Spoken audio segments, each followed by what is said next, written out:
The life and sad ending of Johnny Bush. Johnny Bush was born John Bush Shinn III on February 17, 1935 in Houston, and began his career as a vocalist and guitar player in 1952 at the Texas Star Inn in San Antonio. Eventually, he switched to drums, and in the early 60s began working in Willie Nelson's band, the Record Men. A year later, he joined Ray Price's Cherokee Cowboys.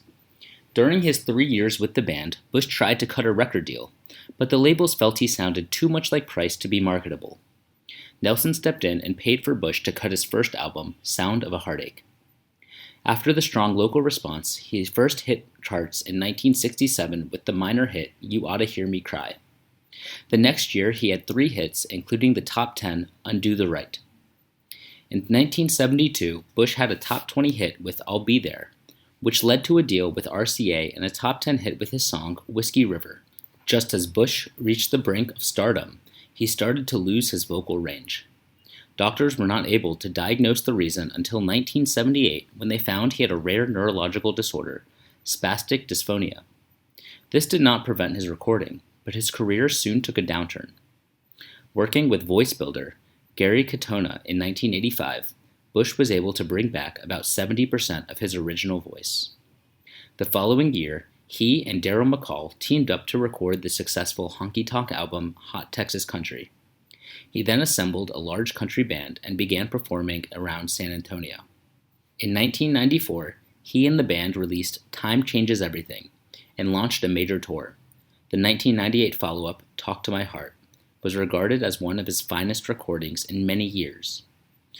Bush continued a prolific release schedule until into the new millennium, on occasion even releasing 2 albums in a single year, with recordings during this period including Lost Highway Saloon and Sing Bob Willis, both 2000, Green Snakes 2001, Honky Tonk 2004, Texas State of Mind and Devil's Disciple, both 2006, and Texas on a Saturday Night, co-billed to Justin Turbino, and Kashmir Gardens Mud, a tribute to Houston's country.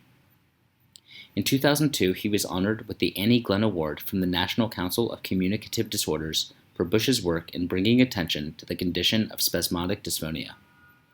In 2007, he released his autobiography, with the aid of Rick Mitchell, Whiskey River, The True Story of Texas Honky Tonk, published by the University of Texas Press. A new album, Kashmir Garden Mud, a tribute to Houston's country soul, was released on the Icehouse label at the same time. With the success of his recent Botox treatments for his vocal condition and his successful career revival, Bush was a spokesman for people afflicted with vocal disorders. Bush self-released The Absolute Johnny Bush, a full-length album of new recordings in June 2017. It included collaborations with Dale Watson and Reckless Kelly.